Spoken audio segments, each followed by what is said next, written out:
Hola chicos, ¿cómo andan? Espero que estén muy bien. Extraño mucho encontrarme con ustedes en la escuela y poder compartir cara a cara, pero bueno, por ahora eso se hace muy difícil.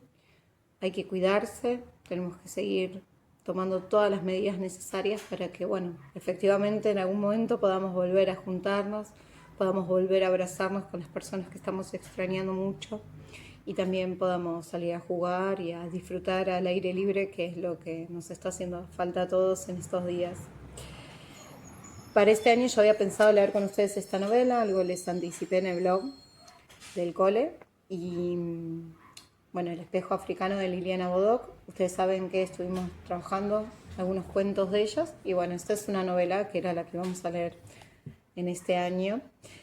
Pero bueno, vamos a arrancarlos así, cada uno desde su casa. Y igual les confieso que para mí eh, es una buena manera de pasar estos días, es leyendo un poquito, porque nos permite como abrirnos a otros mundos que a veces desde casa nos cuesta percibirlos o disfrutarlos. Bueno, esta es una manera de viajar distinta, pero bueno, me parece que está buena para estos días de encierro. Liliana eligió una frase para arrancar este libro, ¿sí? Muchos autores suelen hacerlo antes del primer capítulo, incluir una cita de una canción, de un poema, de otra novela, y dice así: nada se sabe, todo se imagina. Somos cuentos, contando cuentos, nada. Y la firma Ricardo Reis, que es el heterónimo de Fernando Pessoa. Después vamos a averiguar esto, qué significa. Y esta novela tiene como un antecapítulo. Quiere decir que cada capítulo, antes de arrancar, tiene un breve texto anterior que ayuda a pensar algunas cuestiones. Arrancamos. Hay objetos que jamás nos pertenecerán del todo. No importa que se traten de antiguas reliquias, familiares, pasadas de mano en mano a través de las generaciones.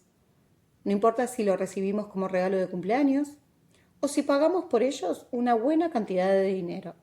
Esos objetos guardan siempre un revés, una raíz que se extiende hacia otras realidades, un bolsillo secreto. Son objetos con rincones que no podemos limpiar ni entender. Objetos que se marchan cuando dormimos y regresan al amanecer. Los espejos, por ejemplo. No hay duda alguna de que los espejos pertenecen a esa categoría. Más aún, si tuviésemos que hacer una lista de objetos fantasmales, rebeldes, incontrolables, los espejos ocuparían el primer lugar.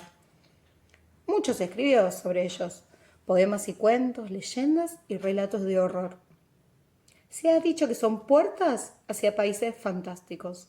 Se ha dicho que son capaces de responder con sinceridad las oscuras preguntas de una madrastra.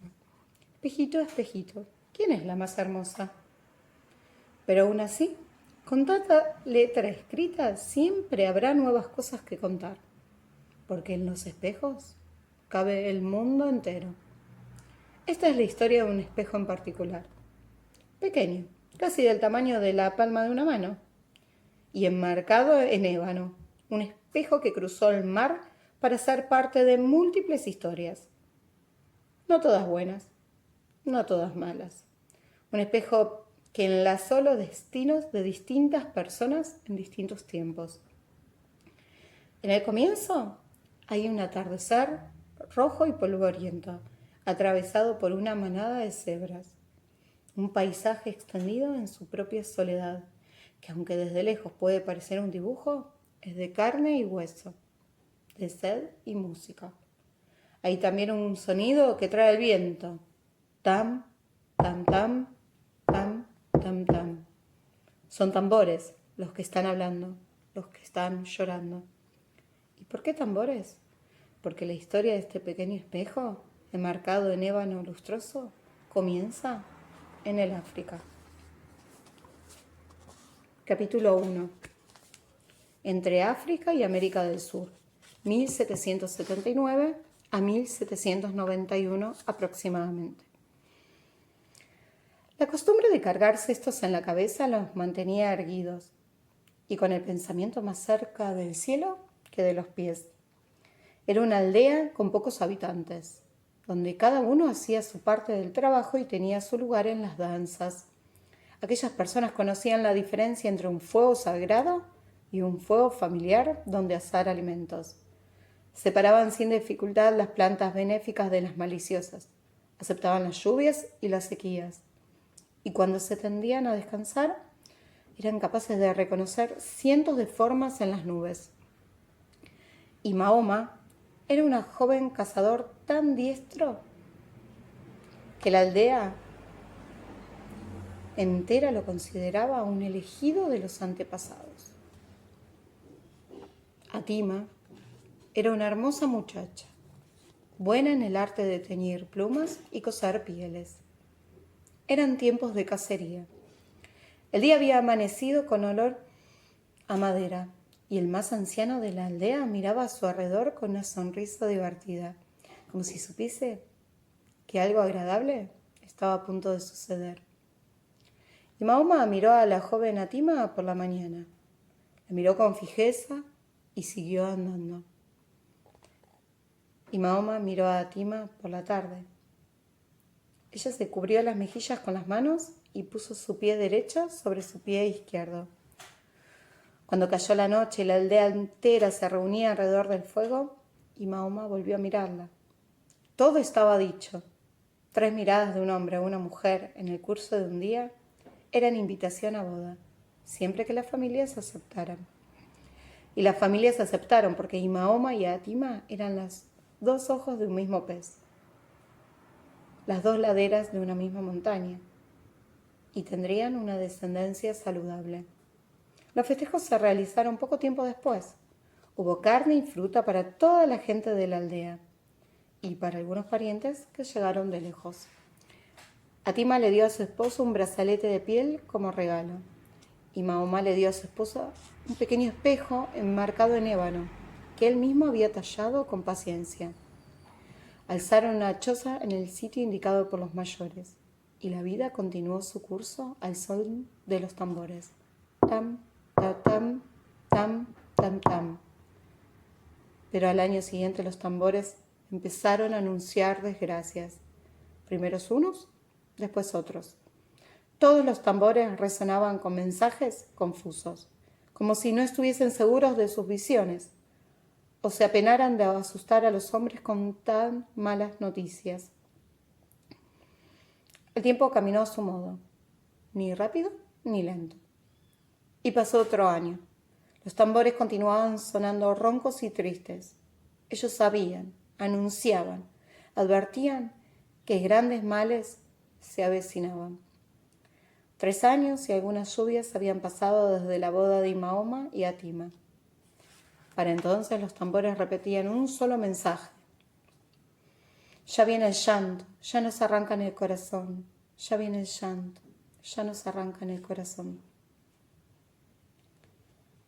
Atima se había alejado de la aldea buscando frutos comestibles. Su pequeña hija estaba junto a ella. La niña iba a cumplir 3 años y eso significaba que todavía llevaba el nombre de sus padres. Cuando cumpliera 12 años, ella misma elegiría el nombre para el resto de su vida. Mientras tanto, era Atima por su madre y era Mahoma por su padre. Es que la gente de aquellas aldeas les daba a los nombres su justo tiempo y su verdadera importancia. Atima la madre y Atima y Mahoma, la niña, juntaban frutos y cantaban. Pero no estaban solas, ni a salvo. Muy cerca de ellas, unos hombres de piel descolorida las miraban desde la espesura, con ojos brillantes como monedas de plata. Eran cazadores de hombres y preparaban las redes, se humedecían los labios con la lengua, tensaban sus corazones. Los cazadores comenzaron a avanzar sin hacer ningún ruido. ¿Atima y Mahoma? Preguntaba cantando. Atima, su madre, respondía del mismo modo. Los cazadores tenían órdenes precisas. Aquella vez debían ser niños. El mercado de esclavos los necesitaba y pagaba por ellos buena suma de dinero. Además, cabía mayor cantidad en un barco. Requerían menos alimentos y ocasionaban pocos problemas. Atima le dio a su pequeña hija un fruto rojo y repleto de jugo. Atima y Mahoma lo mordió con gusto y el jugo dulce le ensució la boca. Los hombres de piel descolorida eran, igual que Mahoma, grandes cazadores, pero Mahoma cazaba con lanzas y ellos con redes. Mahoma cazaba animales para que la aldea entera tuviera alimento. En cambio, la red de los cazadores cayó sobre Atima y Mahoma, sobre su vida, sobre su boca sucia de jugo rojo. La pequeña creyó que se trataba de una lluvia distinta a la que conocía. Quiso extender los brazos hacia su madre, pero las sogas la atraparon más todavía.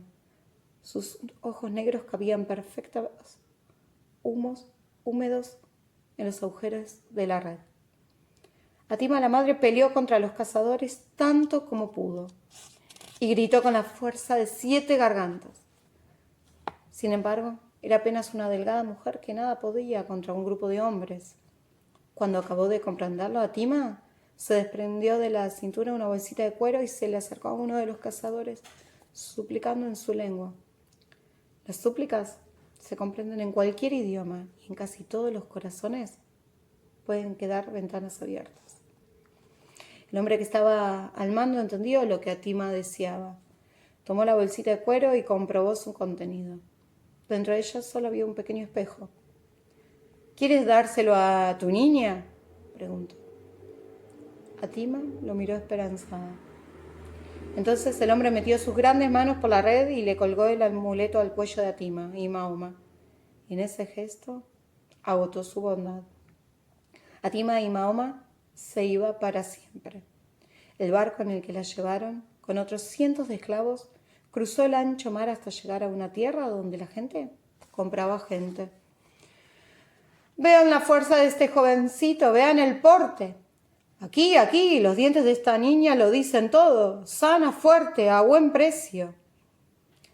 Los esposos Fonteso y Cabrera miraban por las calles del mercado de esclavos. Aquel día no tenían intenciones de comprar. Solamente habían ido a curiosear y a comentar los últimos sucesos.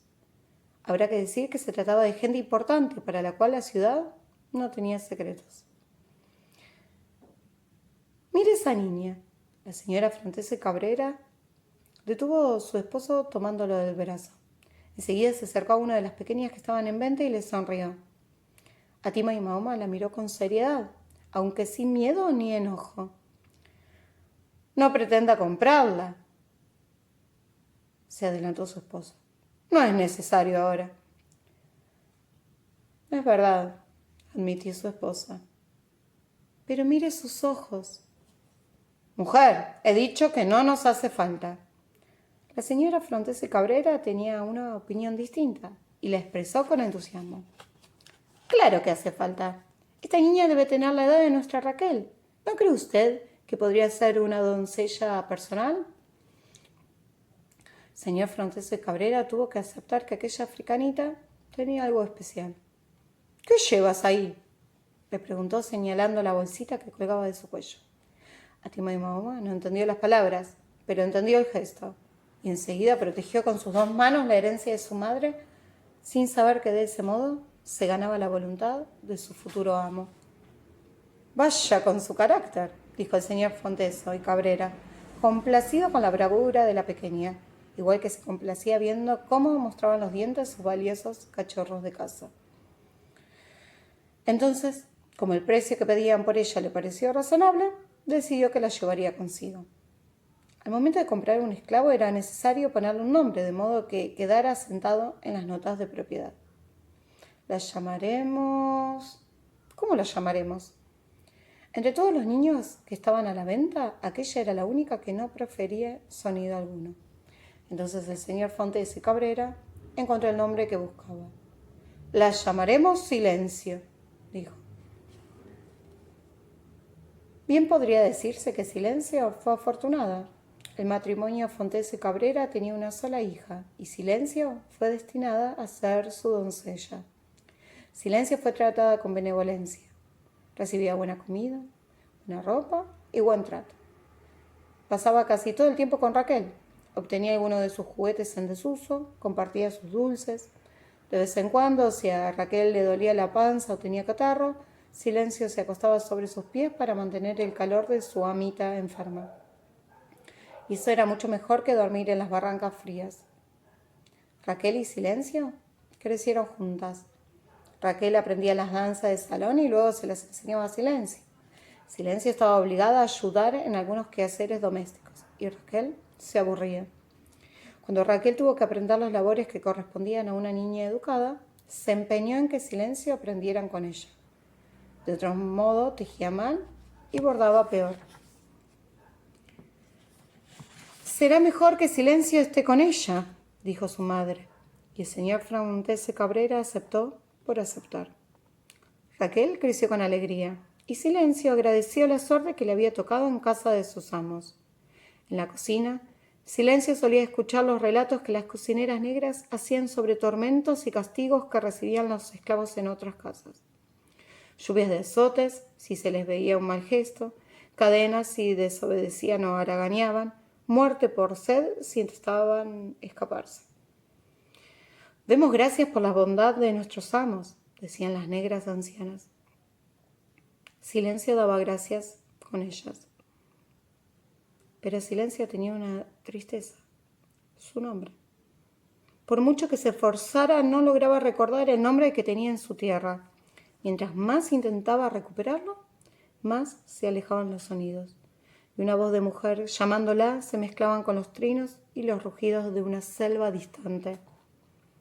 A veces Raquel encontraba a Silencio mirándose en su pequeño espejo con los ojos perfectos, húmedos. «¿Estás triste, Silencio? ¿Pensás en tu nombre? Si querés, probamos a ver si te acordás». Entonces comenzaba una lista. María, Mercedes, Pilar, Inés, Antonia. «Esos no», decía Silencio. Aurora, Matilde, Jacinto. Esos tampoco. El nombre africano se perdía. Retrocedía a un sitio donde la memoria ya no encuentra caminos de regreso. Para su cumpleaños número 12, Raquel le pidió a su padre un regalo especial. La niña deseaba enseñarle a Silencio las letras y los números. «¿No tienes usted mejores cosas que hacer?», le preguntó el señor Frontero y Cabrera a su hijo. «No me gusta bordar, me gusta ser maestra». «¿Con qué le gusta ser maestra? Entonces puede enseñarle a sus primos pequeños». «Ellos solo vienen de vez en cuando». El señor Fronteso y Cabrera dio una profunda pitada a su cigarro. Después pronunció palabras llenas de humo. «Entienda y recuerde que ellos no poseen un alma como la nuestra, y por lo tanto no poseen nuestras capacidades. Pero Silencio está siempre conmigo y es como si fuera un poquito blanca». Aquella tarde la mirada severa de su padre dio por acabada la conversación. Sin embargo, Raquel insistió al día siguiente y al día siguiente. En esa oportunidad, el señor Fronteso y Cabrera demoraba en ceder el pedido de su hijo. Sabía que semejante cosa no sería bien vista por sus amigos. «¿Es cierto que en tu casa los esclavos aprenden a leer y escribir?», preguntarían. «Un asunto inaceptable», murmurarían a sus espaldas. Pero por otro lado pensaba que de seguir las cosas tal como iban, pronto se vería obligado a negarle y aún a quitarle a su pequeña Raquel las ventajas con las que había crecido. Y el señor Fontese Cabrera había aprendido que el lujo resulta natural como el aire cuando se lo conoce desde la cuna. Al fin pudo más este pensamiento. «Pongo una estricta condición», dijo el señor Fontese Cabrera antes de darse por vencido. «Que esto sea un secreto. Usted le dará esas clases en el granero y no le contará a sus amistades ni a sus primos». Raquel y Silencio buscaron una madera bastante grande y lisa que apoyaron contra una de las paredes del granero. Allí escribían las letras y los números con pedazos de yeso. Luego acomodaron unos fardos de henos como asientos y tuvieron su escuela. Por su parte, el señor Fonteso y Cabrera se tranquilizó imaginando que aquel juego aburriría muy pronto a su hija. ¿Cuánto se equivocó? Los meses pasaron y el granero donde Raquel enseñaba a Silencio las letras y los números jamás estuvo ocioso. La vida transcurría con bien, o al menos eso parecía. A veces Silencio solía tomar su espejo y frente al cristal intentaba recordar su nombre. Josefina, Alma, Anita, esos no. Aurelia, Magdalena, esos tampoco. Era una siesta calurosa de diciembre del año de 1791 en la ciudad rioplatense. El señor Fontese y Cabrera y su esposa mandaron llamar a Raquel para hablar con ella sobre algo importante. Aquello no hubiese sido extraño. Era frecuente que ante cualquier falta de Raquel sus padres se esforzaran con largas amonestaciones, intercaladas con fábulas y versículos. Pero esa vez parecía diferente. Raquel no imaginaba lo que estaba a punto de escuchar, porque nadie le había advertido que la situación económica de la familia era desesperada y que su padre enfrentaba el fantasma de la ruina. «Verá usted, hija», dijo el señor Fontese y Cabrera, «las cosas por aquí no andan del todo bien». La esposa del señor Fontese Cabrera no alzaba la vista de su bordado. Sin cesar daba puntadas verdes y puntadas azules en los bordes de un mantel de hilo. «He intentado demorar esto», continuó el padre. «Sin embargo, ya no hay manera de retrasar algunas tristes decisiones. Son decisiones que me pesan, créame, me pesan mucho». Justo entonces su esposa se pinchó el dedo con la aguja, una puntada roja en el ramo de flores que bordaba. «Necesitamos reunir algún dinero y por eso debemos desprendernos de ciertas cosas de valor. Alhajas de su madre, los caballos de raza». El mantel del hilo, las flores se marchitaban apenas bordadas.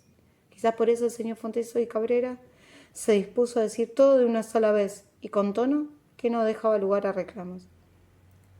«Y algunos de nuestros esclavos. Silencio es una de nuestras siervas domésticas de mayor valor, joven, sana y de buen carácter, de manera que...» Raquel había entendido. «Podría vender una cocinera», comenzó a decir Raquel. «Siempre dice usted que son de las mejores y que sus amigos las envidian». Compraron a Silencio para una hacienda en la provincia de Mendoza. Y esta vez no había más nada que decir. Todos allí sabían lo que significaba el trabajo de los esclavos en las haciendas. Sol a pleno durante interminables jornadas. Látigo para los débiles. Noches dolorosas, picaduras de insectos, aguas con mal sabor. Y los tambores volvieron a llamar. Tam, tam, tam, tam, tam, tam. En aquella oportunidad, Raquel comprendió que de nada valdría pedir ni encapricharse. Además, las palabras de su padre le traían otras preocupaciones. «¿Mi piano se quedará aquí?» «Por supuesto, Raquel, tu piano se quedará». El señor Fontese Cabrera dio por terminada la conversación. «Ve y dile a Silencio que junte las cosas que le pertenecen. Mañana vendrán a buscarla». La señora Fontese Cabrera seguía bordando flores muertas. Muy pocas cosas tenía Silencio y ni siquiera se las llevaría todas. Apenas armó un bulto de ropa. Después tomó su espejo y se fue al granero donde aprendía letras y números. Pasaría allí la última noche y allí esperaría a sus nuevos amos. El granero estaba solitario. En el pizarrón que se apoyaba contra la pared permanecía escrita una parte de la letra dedicada a la M. Silencio sostuvo frente a su rostro el pequeño espejo marcado en ébano. Entonces comenzó a moverlo muy despacio. De este modo podía ver en el reflejo del cristal el sitio donde había sido feliz. Las altas ventanas, los techos de madera oscura, los fardos de heno, el piso de paja, un recipiente de tinta olvidado. El espejo le mostró también el pizarrón, con las palabras que ella había escrito 2 días antes. «Amo a mi amita». Pero el espejo, como sucede, mostraba el mundo dado vuelta. «Atima im a oma». Eso leyó Silencio en el pequeño espejo marcado en ébano que su madre le había dado antes de que se la llevaran para siempre. «Atima im a oma». Tam, tam, tam, tam, tam, tam. En el revés de las cosas, podrían haber dicho los tambores. En el revés de las cosas suele estar la verdad. Al día siguiente a Raquel le costó trabajo entender por qué Silencio no estaba llorando. Porque tengo 12 años y puedo elegir mi nombre. ¿Ya lo hiciste?, preguntó Raquel.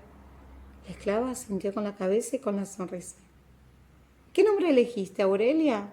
No. Josefina, Alma, Anita. No. Remedios, Magdalena. Tampoco. ¿Qué nombre elegiste, Esther? Ese tampoco. ¿Qué nombre elegiste? Atima y Mahoma. Raquel no había entendido y volvió a preguntar. ¿Qué dijiste? Atima y Mahoma, respondió la esclava. ¿Cómo se te ocurrió ese nombre? No fui yo. Me lo dio el espejo. Raquel movió la cabeza igual que a veces lo hacía su madre. No hables así. Tus nuevos amos te van a azotar por andar repitiendo hechicerías de negros. ¿Me entendiste? Tam, tam, tam, tam, tam, tam. Y los nuevos amos llegaron a media mañana, sin tiempo para esperar largas despedidas y mucho menos llantos.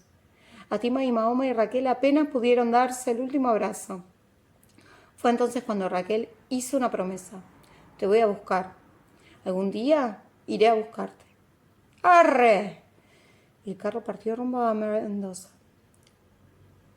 Raquel corrió un poco por el camino repitiendo un saludo que solo ellas podían entender. Adiós, Atima y Mahoma. Adiós, respondieron los tambores. Y así termina este primer capítulo. Espero que lo hayan disfrutado y bueno, nos encontramos en las actividades.